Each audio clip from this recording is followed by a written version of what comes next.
Right. So what we'll do is we'll make a start. So my name is Bradley Price. I am the vendor manager alliance manager here at Aquion. I've been here since April, and it's certainly my privilege to be able to introduce you to one of our really strategic vendors in our line card, which is Ground Labs, which have done a lot of great stuff in the data security, data awareness area. And with that said, I'd like to obviously introduce both Stephen Cavey, or is it Cavey or Cavey? Heavy. Cavey, thanks, Stephen, who's the CEO of Ground Labs, as well as Brett Gribble, who's the sales director and sales manager of Ground Labs also. So I'm certainly grateful to have both of you on to be able to really take us through really this landscape, especially in light of this kind of recent events as well, which has really put this really at the forefront of everyone's mind about data breaches and what happens when someone gets breached and how do we kind of remediate or mitigate against that happening. So with that said, what I'll do is I'll pass it over to you, Stephen, to take it away. Well, thanks very much, Brett, and good morning to you all who's joined us this morning. Again, we apologize for the technical challenges, and as always, you have a backup plan, and here we are on our backup plan. So let's get into it. This morning, we're talking about data protection in the information economy, specifically around the data awareness challenge. And I'm Steve Cavey. I'm the co-founder and CEO of Ground Labs. I've been in data security for more than 20 years. And here in Ground Labs, we've been helping organizations, particularly in Australia, helping them to understand what they're doing and where very sensitive and personal information is coming to rest within their organization. There's been a lot of talk, obviously, given recent events, about companies storing personal information. But for those of you that have been doing this for long enough, this is nothing new. These problems have been happening for a very long time, and many of you will agree that it's very much a ticking time bomb that's out there in terms of the volume and the amount of personal data that's hiding across businesses that have collected information from their customers, from their employees, and other places. And so the biggest revelation that an organization often learns is how much personal data is hiding within their business. And so the purpose of Ground Labs is to help reveal that truth and then start to put in place processes around making sure that data doesn't start being stored in the wrong way and in the wrong places where you don't have the right protections. And so let's walk through the journey of what that looks like and how you can help your customers to enlighten them on what's really happening with personal data in their organization. And so, yeah, we do webinars and I speak at conferences around the world, and my colleagues speak at conferences around the world on this very topic on a frequent basis. And we very often ask the audience or the group of people, do you think your organization knows where all of the personal data is being stored? And not surprisingly, although some of you that haven't been through a session like this before, maybe it comes as a surprise, around 70% of the respondents will very honestly say that they don't believe their organization knows where it's storing all personal data. And that very much aligns to what we see. We're good friends with the security audit and security assessor community out there, who have been some of our biggest fans and supporters since the very day we founded Ground Labs back in 2007, 2008. And the shock and the horror that comes about when an organization has revealed to them or is being told, you're storing a lot of information that you don't even know about. And it's only because I was here on site working with you today that I've been able to show you the real truth of what's going on. And so there's all sorts of wonderful stories we have. But the other side of this challenge is that for the longest time, businesses have been allowed to self-regulate on this problem.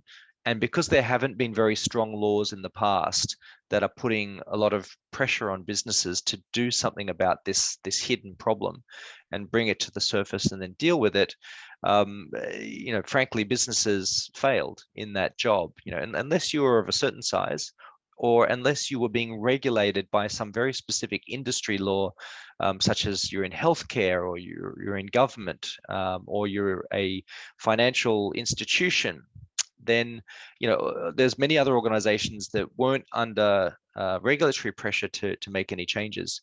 As a result, what we've now seen in the last 5 years is a dramatic quantum shift in the world. And we now have over 70 countries, so over 70% of countries in the world, so that's over 130 countries, now have modern privacy laws to protect their citizens' data. And so, how does Australia fall into that? Well, the Privacy Act of 1988, which is 34 years old now, has undergone many, many different updates over the time. And the most notable of those updates are two in particular that I'll just quickly mention. One is the Australian Privacy Principles that I'm sure some of you have heard of, and the other is the Notifiable Data Breaches Scheme, which makes it mandatory now for organizations that have just suffered a breach and lost data to notify both the Office of the Information Commissioner and the affected people. So you can no longer sweep this under the rug. In the past, you could get away with that, even if there was some wording in various privacy laws out there. We're definitely seeing a quantum shift now where organizations are required to disclose a breach. Otherwise, that brings about significant penalties. So when we talk about this problem of awareness and driving, what's driving companies to become interested in knowing what personal data they're storing, there's usually a few different approaches that they'll go about doing that. Firstly, the traditional approach, or the assumptions-based approach is what I like to call it. The way organizations would traditionally find out where they're storing personal information is to go and ask the business. They'll go around and they'll talk to the business. They'll ask each department, hey, what are we collecting? How are we collecting it? What are we doing with it? And where does it end up? And you'll get all sorts of different answers. You'll talk to the head of marketing, you'll talk to the head of customer service, and they'll tell you what they truly believe is to be the case. But unfortunately, if you take the opposite approach, which is the approach that we're now seeing organizations follow, you do an evidence-based approach, which means that anything that the business tells you is good intelligence and gives you a better idea on what the business thinks is going on. But if you take an approach where you need the evidence to back up what everybody is saying, and more to the point, you need evidence to back up that there are areas of the business that are not storing personal information, then it's a very different approach. And so this often relies on a technology that we call data discovery. And it's the process of going through and looking at every single piece of information, every byte of data that exists inside the organization, and proving or disproving whether or not there is information being stored. So let me quickly prove that to you in a practical way. This would be the traditional type of approach where we've gone through the organization, we've gone and asked every department what they're doing with personal information, and then we come up with a data map like this. And there's actually nothing wrong with coming up with some sort of a diagram. This is quite easy to read. It gives you a good idea of the flows of personal information, where they're coming from, what parts of the business and what systems they traverse through, and where it's ending up. Nothing wrong with that. It's the basis on which that information and those conclusions were made. It was made using assumption.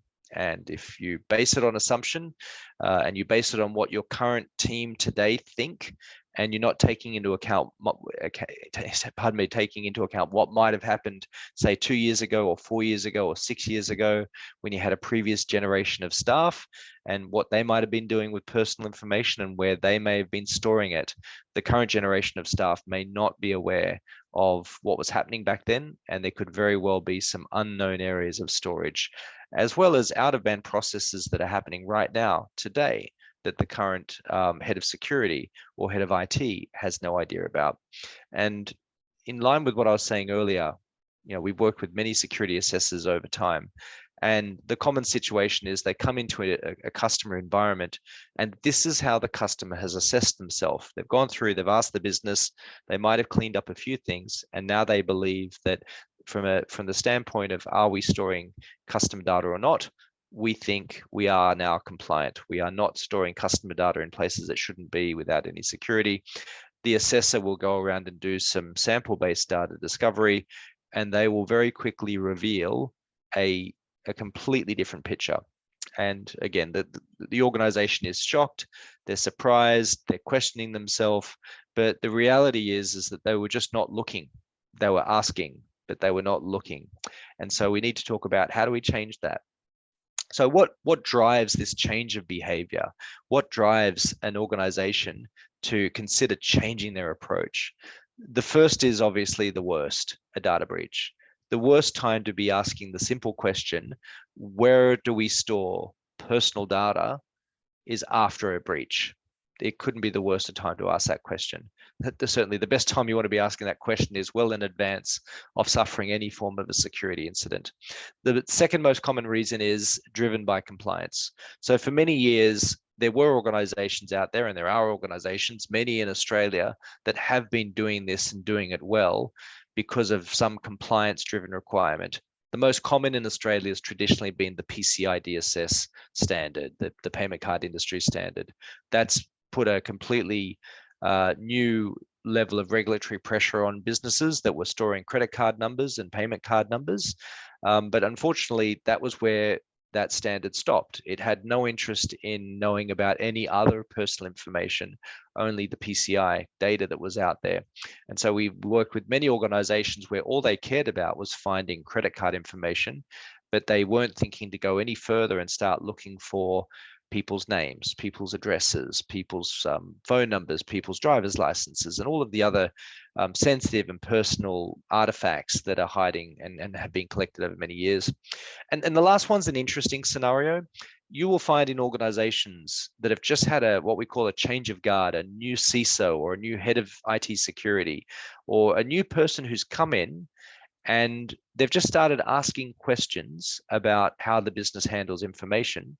And the current generation of IT staff or security staff are giving them answers that they believe to be completely correct, but they've got no evidence to back that up. They've got no evidence to prove or disprove that there's nothing else anywhere. And so the new CISO, for example, will come in and say, okay, well, look, I have no legacy history that I'm holding on to. I've got no prior reputation to protect with regards to things I've said in the past about our security posture. I'm brand new, and I have the benefit of being able to question everything. And so we find it's quite a common scenario for a new CISO to come in and say, okay, I'm going to remove all of the assumptions that I'm being told, and we're going to go back and we're going to validate all over again whether we are storing any personal or sensitive information anywhere in the business. And if we find something, then we can clean it up straight away, because ultimately a new CISO comes in and they are now responsible. And so they've inherited all of this risk. And if they can't quantify and justify what those risks really are, other than rely on what they're being told, that's a very risky situation for them. And so again, a new CISO or a new change of guard coming in to the organization that's just assumed the risk for this is often a strong motivation to want to change from an assumptions-based approach to an evidence-based approach in how we determine whether we store personal data or not. So we have many stories. There are many hard lessons learned. We're not going to dwell on recent events because I think it's being talked about more than enough. And frankly, it gets, well, in the industry of security, it's not cool to point fingers, because I think most organizations have been through this. And for those of you that have clients that go through this, you can certainly empathize with the staff, the IT security staff and the incident response staff in the background that are having to go through this tough time. And unfortunately, it won't be the last. Breaches have been happening constantly, and let's get into that. So the first set of scenarios are very much data breaches, apart from obviously the recent major telco that everyone's been talking about, and then the other telco that just came up in the news as well. Only weeks before that, we were hearing about a major ride-hailing platform that had suffered an incident, a major coffee chain that everybody's heard of that suffered an incident, and a major online games platform that everyone knows of that has suffered a major incident. And there are incidents happening all the time. This is nothing new, but unfortunately, it often is the catalyst to see an organization completely change their methodology. And a lot of our customers who have worked with us for many years and started with more of a light touch, let's just do a little bit of sampling to see where data is, unfortunately, very quickly change their approach after they've suffered a breach. And we've had many organizations come to us after they've suffered a breach to reestablish the question, where are we storing personal information? And so, on the back of the recent incidents in Australia, there is definitely a change coming. And this is why we are excited to be, getting a group of you together today just to re-highlight this problem. This problem's always been there, but the Privacy Act has been very light in terms of its enforcement. The government's obviously now coming out saying that we will be looking to make legislative changes by the end of the year, if possible, maybe early next year. That puts a much greater emphasis on businesses having to properly secure personal information that they're storing. It was only in May that I gave a presentation at AusCert up on the Gold Coast that simply talked about the fact that I can see a number of changes coming to our privacy legislation. And the reason why I gave a presentation on this is because there's been a lot of initiatives being initiated by the government around a data strategy, and how does Australia better utilize the data it collects, and how does Australia better secure the data that it collects, because there's issues on multiple fronts, whether you're talking about sovereignty, whether you're talking about intellectual property, and whether you're talking about protecting people's identities. But the main point that I made in that presentation is that, in my view, the toughest data security law in the world at the moment is out of Europe, the GDPR, the General Data Protection Regulation. And it was a real shock to businesses in that part of the world. And it was a shock to businesses around the rest of the world that were storing data of Europeans.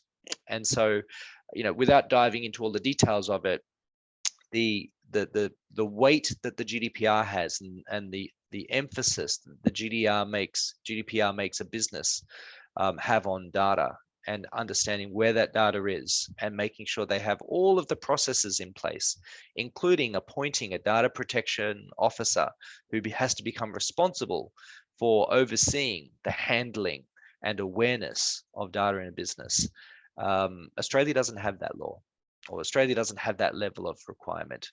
It's made strides, but a simple case in point, in Europe, if you suffer a data breach, you have 72 hours to get back to the regulator.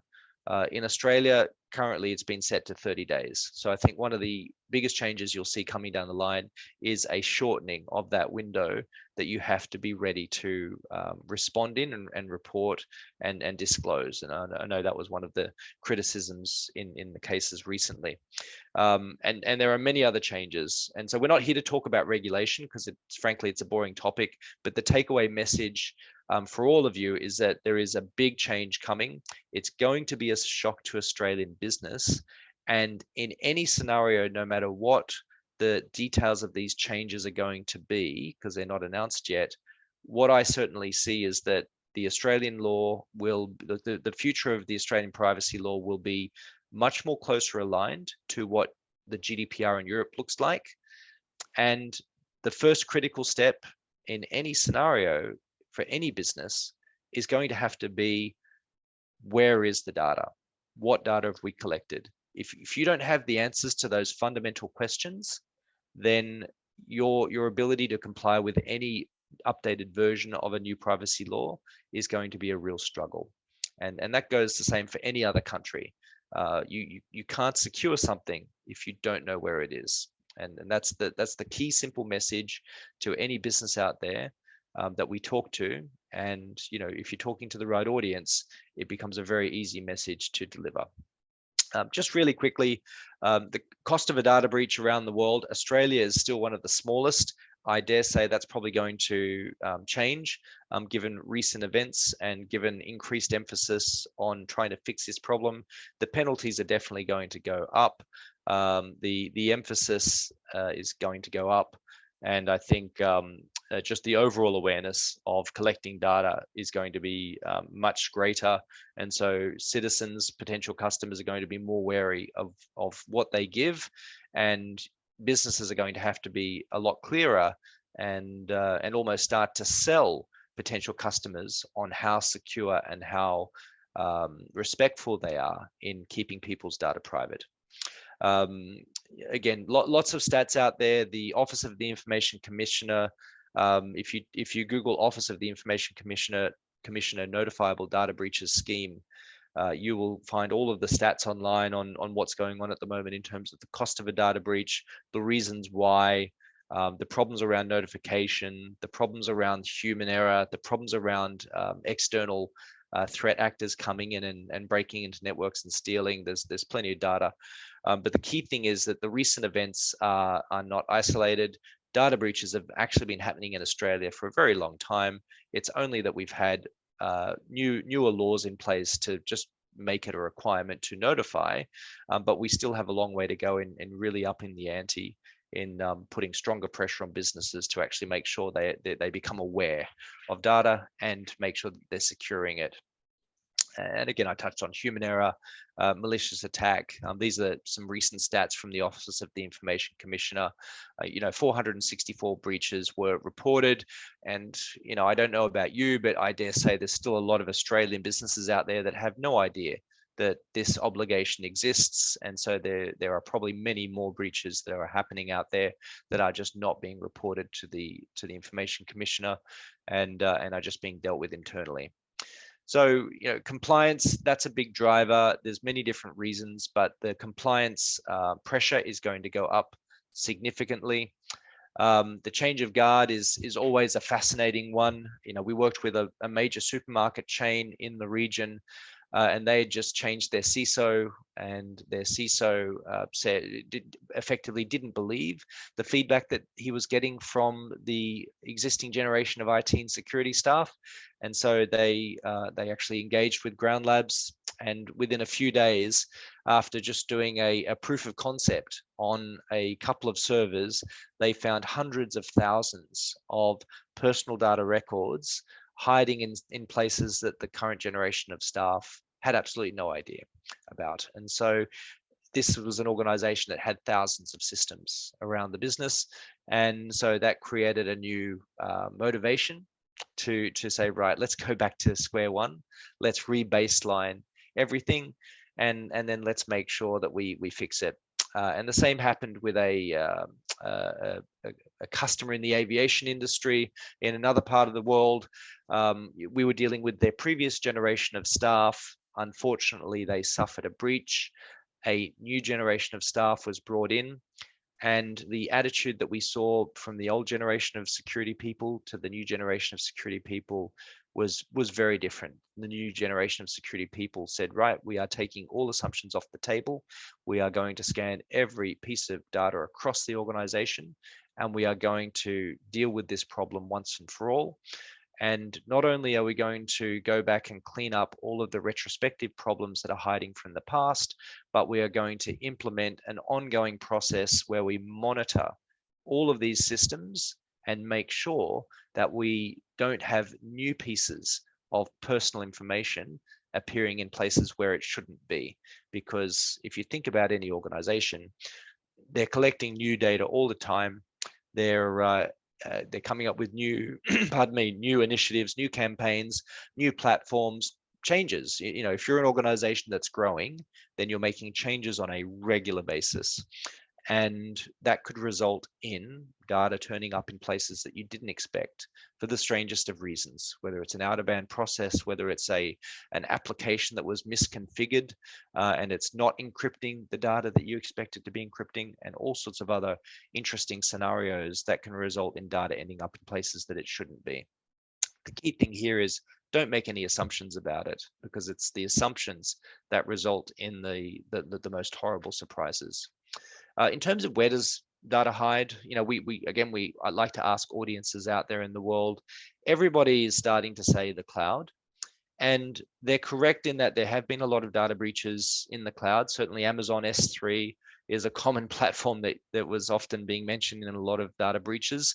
And the Amazon S3 is a platform that Ground Labs can scan and confirm whether or not we can find any personal data in those files that are ending up there.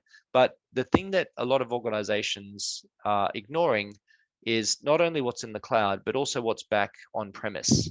And when we talk about on-premise, obviously we think about servers, we think about databases, we think about other applications and platforms that we're running and hosting.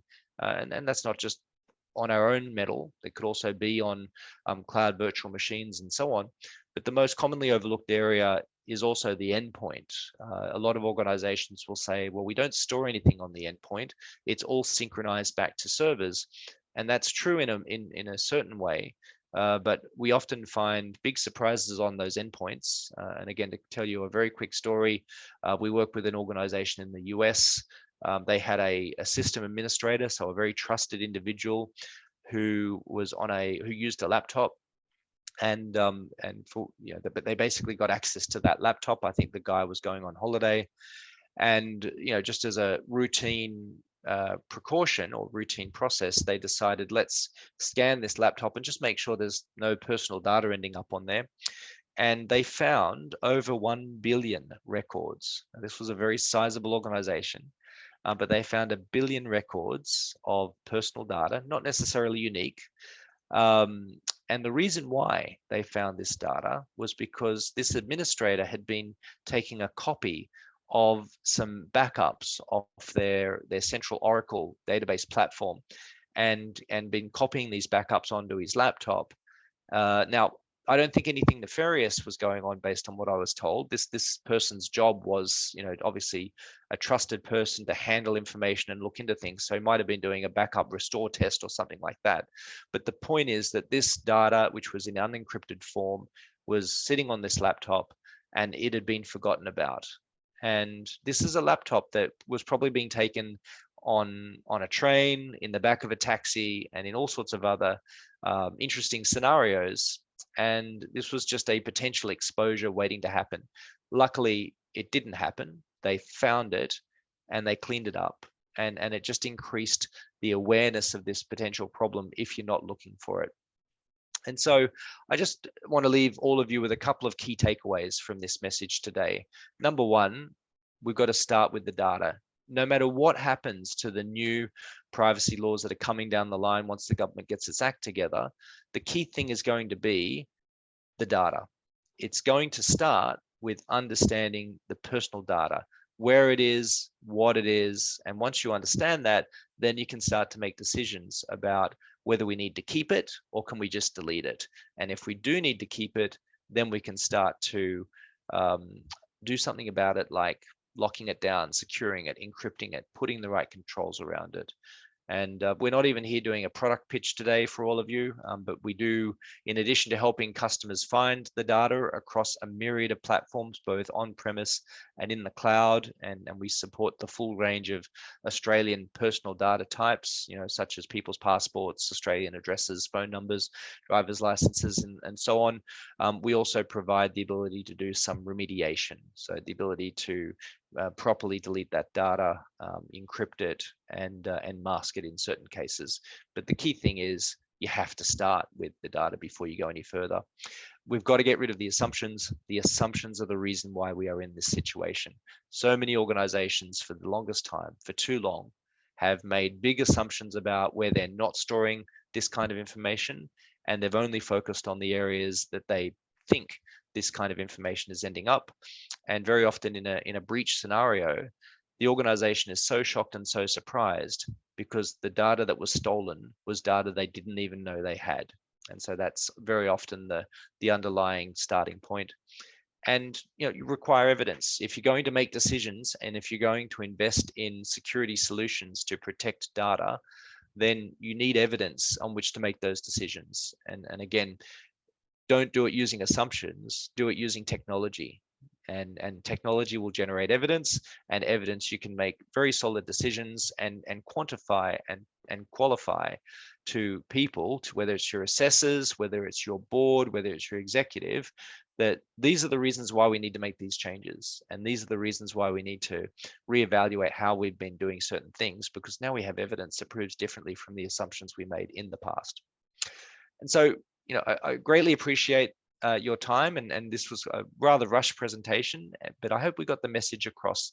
And so I'd like to now introduce you to my colleague, Brett Gribble, who just wants to quickly introduce the Ground Labs Partner Program and how we like to work with all of you out there in the security partner world in Australia, and how we've been very successful in the past, and how we'd like to be successful with you going forward. So Brett, I'll let you take it away. Thanks very much, Stephen, and massive thank you to the Aquion team for organising the event today. We're really grateful for that. Just before I start, I probably share with you why I joined Ground Labs. Stephen, if you could roll on to the next slide. I've been in this market now for close on 17 years and around the data security market, working with literally probably close to 1,000 different customers over the years. And previously I worked around the data classification side of things, and I partnered with most of the discovery vendors that were out there. And one of the things that I noticed was that most of the vendors struggled with speed, with large numbers of false positives. They were only doing certain sectors of the data, so maybe structured only or unstructured only, but not both. And also the feedback that I got from customers quite often, and a lot of these customers were working with the DLP vendors and maybe some of the other vendors in the market that were using more traditional regex-based technologies, was that, it was very time consuming. It was quite difficult to do. They had to find windows where they could do the scanning because it would prevent their production systems from operating properly. And just that they felt that they were in a continuous cycle of finding sensitive data, but not being able to really do much about it. So, this is really important for me. And whilst this isn't a product pitch today, the reasons that our customers choose us is really around our speed, accuracy, the breadth of platforms that we support, the ease of remediation. So being able to deal with the data once you found it, because, finding it's just part of the story. And then our support team has received numerous awards for the level of support, but also the feedback that I get from our clients when we're talking to them about how well supported they have been through the process. And really to back that up, this is what we're seeing is what customers need is something that's, it's quick and not just fast, but also that it's light of touch. And that, the patterns come out the box, that they're very accurate because you don't want to be dealing with large numbers of false positives, that the remediation options are very flexible. And one of the other key things is that you're able to engage the business, that this isn't just a technology play, that it isn't just about IT or IT security taking care of the data, that they have the ability to enable their users and also the business owners to do that, and that they're getting a single pane of glass view. So that's really what we see. As I mentioned earlier, some of the other solutions that we see aren't maybe so strong on that. So, really moving on from that, because I don't want to talk too much about the product today, because we can organize sessions with you all later to go through that at length. Really, I think what we've established today is, there's a market need. We have a strong pedigree. From a cultural perspective, Ground Labs is a partner-first organization, and we've been, moving. We started, like most vendors, with more of a direct sell model, but we have actually been shifting some of our historical customers across to partners, and we've done a lot of work around that. And we are working very, very, hand in glove with our partners base to drive new opportunities for both organizations. And then also, you know, to make sure that you as a partner of Ground Labs is very strongly represented and very strongly protected in the opportunities that, and with your clients that we're working on together. So we have a very strong deal registration program that we put in place. So actually the majority of the margin on an opportunity is aligned with the partner of note, and that is the partner that we go in with. And we will always support that through to the end. And the reason for that is we recognize that you need to make strong margins, not just on the initial deals, but we also take that protection through in subsequent years because it's a subscription-based product. We also run a sales incentive split program. So there's an opportunity for the sales folk, for pre-sales and for marketing to take part in that and get rewards for selling our products. We have an excellent partner portal that we're very, very proud of. And I'll talk a little bit about the marketing support in a minute and some of the campaigns that we have on offer to help, you know, help us all drive more opportunities with our clients and help them to really take better care of their clients and also their staff data. Next slide, please. So some of the biggest brands in Australia trust us. We've got over 120 customers in Australia alone, which we're very, very proud of. There are still lots of opportunities out there to sell to other customers, and some customers are using us across the board. Some are using us just to do maybe PCI, which is where we came from, which is quite a specific requirement. But you know, this is a product that's been around for a while. It's well known in the marketplace. We have a good reputation, and we have some great clients that we're very proud of in the region. Next slide. So just want to touch on a few of the campaigns that we've got. So this one's the data disconnect. We have campaign assets, we have overviews. We can run these with you. We're happy to support webinars. We're happy to support events as well. So this one's really around how organizations can make sure that they maintain the trust of their customers. Next slide. And then we have some specific stuff around the Australian Privacy Act. So we have some really good content around that. And to back that up on the next slide, Stephen, we also have a security risk assessment campaign, which we can run with you. So we found that basically, you know, we're willing to put our time and our effort into running an assessment with your customers, with you.